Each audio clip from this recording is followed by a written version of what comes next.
Assalamualaikum warahmatullahi wabarakatuh. Good evening everybody. How is your life?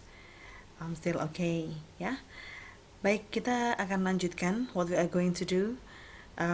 For our learning today is about still Jaren, so be patient because last week kita sudah membahasnya tentang 4.6 verba yang lazim diikuti oleh infinitive atau gerund. Ada grup A dan juga grup B. Kalau grup A itu verb yang diikuti infinitive atau gerund yang dia itu with no difference in meaning, nggak ada beda atau meaningnya tetap sama, ya. Kemudian untuk yang grup B, verb atau infinitive, verb diikuti infinitive atau gerund yang mempunyai meaning yang berbeda. Jadi kalau remember diikuti to lock the door, itu artinya adalah kita harus mengunci pintu. Tetapi kalau forget to lock the door berarti tapi kalau remember seeing the Alps berarti itu artinya something that happened in the past. Berarti ada sesuatu hal yang sudah terjadi di masa lalu dan kita mengingatnya. Oke, berikutnya kita lanjutkan kembali. Ya, untuk 4.7 daftar acuan verba yang diikuti oleh gerund. Saya harap ini teman-teman di rumah bisa membaca dan juga bisa mengartikannya. Mengartikan bukan admit artinya apa, bukan, ya. Tapi bisa sampai ke makna, konteks, ya. He admitted stealing the money. Nah, she advised waiting until tomorrow. Teman-teman saya harap bisa sampai mengartikan makna dari masing-masing kata ini. Karena memang kata-kata ini banyak teman-teman dan ini harus berpengalaman untuk pernah membaca. Jadi alias harus dihafalkan. Ada kok beberapa yang selalu kita temui di beberapa lagu atau di beberapa film gitu ya. Oke, contoh ini silakan sambil dibaca ya. Caranya admit, bunyinya apa seperti Miss Surita dibaca. Kemudian nah ini can't help worrying about it. Atau teman-teman pernah mendengar I can't stop loving you. Nah, berarti kan di belakang kata stop itu ada loving. Oh, berarti loving di sini artinya adalah gerund, ya. Mencintai kamu, tapi itu bukan mencintai dalam arti verb, tapi adalah gerund atau kata benda. Aku nggak bisa berhenti. Nah, verbnya kan berhentinya itu, ya kan? Oke, nah sebanyak ini harus berpengalaman untuk dibaca, ya. 4.8 daftar acuan verba yang diikuti oleh infinitif. Sekarang yang diikuti oleh to dan verb 1, ya. Ini verb followed immediately by an infinitive, diikuti to verb 1. Nah, seperti ini. Teman-teman bisa mulai membuka bukunya masing-masing dan mengartikan. Oke. Berikutnya kita langsung pada 4.9 menggunakan gerund sebagai subjek menggunakan it dan infinitive. Teman-teman diperhatikan, A. Riding with a drunk driver is dangerous. Berkendara dengan seorang sopir yang mabuk itu berbahaya.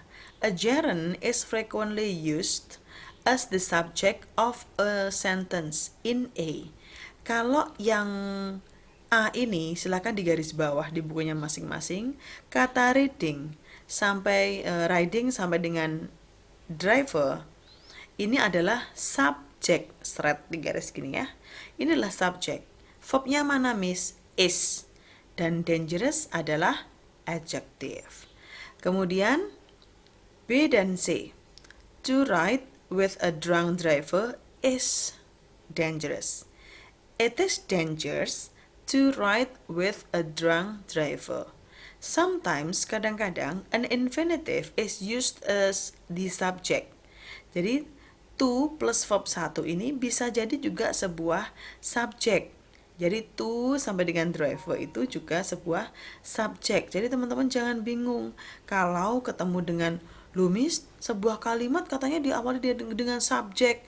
Subjek yang kita tahu sementara he, she, it. Nah, gitu ya, yang lazim itu ya. Bukan, sekarang kita sudah bertambah levelnya sehingga teman-teman harus tidak boleh protes ya, harus tahu bahwa to ride with a drunk driver, berkendara dengan sopir yang mabuk. Nah, itu juga subjek is dangerous. Oke. However, bagaimanapun juga, an infinitive is more commonly used in it as in see. Infinitive itu juga lazim digunakan berhubungan dengan it. It is dangerous to ride with a drunk driver. It di sini menggantikan siapa? Nah, the word it refers to and has the same meaning as the infinitive phrase at the end of the sentence. It di sini menggantikan siapa? Ya menggantikan ini. Ada phrase di paling belakang. Yang dimaksud dangerous yang mana? Yang ya ini mengendarai dengan sopir yang mabuk, gitu ya. Sometimes a gerund is used with it when the speaker is talking about a particular situation and wants to give the idea of while Tom was drunk misalkan. It was dangerous riding with him. We were in danger while we were riding with him. Di sini yang dimaksud dengan ya while ini itu yang mana ketika berkendara dengan Tom, karena yang mabuk adalah Tom ya, sehingga terkadang gerund itu bisa tergantikan dengan kata it. Ini kan ABC, ini kan sebenarnya sama toh. Nah, ini menggunakan gerund, ini menggunakan to, ya kan? Dan yang ini menggunakan kata it. Padahal it di sini juga menggantikan to ride with a drunk driver, juga menggantikan to infinitive tadi, ya. Baik, teman-teman bisa sambil diketahui berlatih yang latihan 18. Ini sebenarnya dengan lisan aja loh. Bla bla bla isn't easy. Terus teman-teman membuat kalimat sendiri. Climbing to the top of the mountain isn't easy. Oh, it's not easy maksudnya ya. Oke, jadi teman-teman bisa sambil membuat lebih brainstorming kepada pemikiran kita sendiri-sendiri, sudah paham atau betul. Ya, sering berlatih seperti ini malah cepat nanti pinternya. Oke, atau latihan 19 juga dengan lisan. Nyatakan ulang kalimat di bawah ini dengan mengubah kalimat yang berisi gerund sebagai subjek dengan it ditambah frase infinitif seperti contoh C tadi. Teasing animals is cruel. It is cruel to tease animals, gitu. It wasn't difficult to find their house. Dibalik ya, finding their house was not difficult. Bisa ya kira-kira mengerjakan ya? Oke. Jadi contoh yang 3 ya. Voting in every election is important. It is important to vote in every election. Jadi kalau depannya it, meskipun kita pemikirannya adalah gerund tadi, jadi dari gerund dirubah menjadi it, berarti belakangnya harus to infinitive. Atau dibalik, teman-teman harus bisa semua. Oke, 4.10, infinitif dari tujuan atau in order to. In order to itu artinya supaya. Makanya dari itu kan dia disebut tujuan karena artinya in order to itu supaya. He came here in order to study English. Dia datang ke sini supaya bisa belajar bahasa Inggris. He came here to study English. Nah, in order to-nya itu bisa diganti dengan to study. In order to in used to express purpose, menunjukkan tujuan. It answers the question why. Karena itu menjawab pertanyaan mengapa. Sehingga dijawab dengan tujuannya ini loh. Nah, in order is often omitted. Bisa juga seringkali dihilangkan seperti yang B. Jadi tujuannya dia datang ke sini apa sih? Kalau resmi, pengen lengkap ya in order to study English. Tapi kalau tidak ya he came here to study English langsung. Nah, hati-hati dengan bentuk yang salah. To express purpose, use in order to, not for. With a verb, kalau mau dengan verb. Incorrectnya ada 3. He came here for studying English. He came here for to study English. He came here for study English. Tiga-tiganya salah. Loh Miss, biasanya kalau belakangnya for kan verb ing. Iya, verb ing. Tapi khusus untuk tujuan, mengekspresikan tujuan, itu tidak usah menggunakan verb ya. He came here for apa yang betul? For English ya. Jadi yang betul ini adalah he came here for English. Langsung Englishnya yang ditulis. Karena apa? Ya jelas aja dia kesini untuk bahasa Inggris. Pastinya dia akan mempelajari. FK. I went to the store for some bread. I went to the store to buy some bread.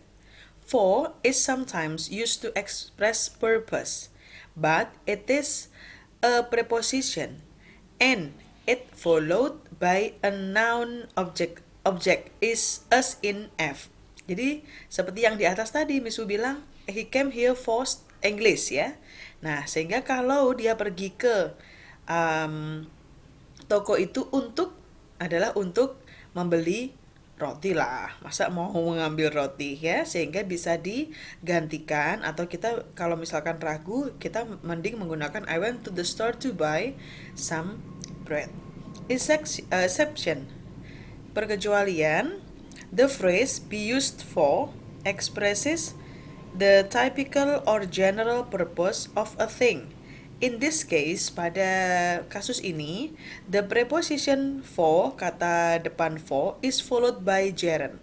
Contoh, ini untuk penggunaan yang to be used for ya. A saw is used for cutting wood. Nah, bisa juga mungkin a saw is used to cut wood. Karena memang tujuannya mesin gergaji itu, gergaji ya, itu adalah untuk memotong kayu. However, to talk about a particular thing and a particular situation, pada situasi dan perbendaan tertentu, be used ini ditambah an infinitive itu yang biasa digunakan. A chainsaw was used to cut down the old oak tree. Kalau bentuk yang kurang benar, kurang tepat adalah a chainsaw was used for cutting down to the old oak tree. Jadi yang betul adalah yang menggunakan to ya, digunakan untuk bla bla bla gitu loh biasanya ya. Baik, kita lanjut lagi 4.11 ya. Adjektif yang diikuti oleh infinitive. Kata sifat yang diikuti oleh to infinitive. We were sorry to hear the bad news. I was surprised to see Tim at the meeting. Certain adjective can be immediately followed by infinitive. Beberapa kata sifat tertentu itu biasanya diikuti oleh infinitive seperti A dan B. In general, pada umumnya, kata sifat ini mendeskripsikan seseorang, ya, bukan benda. Many of these adjectives describe a person's feeling or attitude. Nah, ini yang harus dihafalkan, ya. Nah, nanti lama-lama teman-teman akan terbiasa dengan kata-kata yang di kotak ini, ya, sambil diartikan sendiri ya. Lebih diartikan sendiri seperti Miss Wu ini. Mungkin ada beberapa banyak yang tidak terlihat, silakan diartikan ulang kembali ya, biar teman-teman itu lebih memahami. Nah, contoh aja deh. Nah nih, kita kan biasa nih menggunakan glad to see you. No, itu sudah gandengannya. Glad itu to ya. Glad to see you. Kemudian I'm sorry to hear that. Nah, ini the expression with asterisk yang ada di bintang-bintangnya ini biasanya digunakan atau diikuti oleh infinitive phrases with verbs seperti see, learn, discover, find out, and hear. Biasanya juga bisa diikuti oleh frase ya, to yang berbentuk frase. Baik, sementara gitu dulu teman-teman. Thank you so much. Jangan lupa mencatatnya, mengartikannya, mengerjakan latihannya. Thank you, bye-bye. Assalamualaikum warahmatullahi wabarakatuh.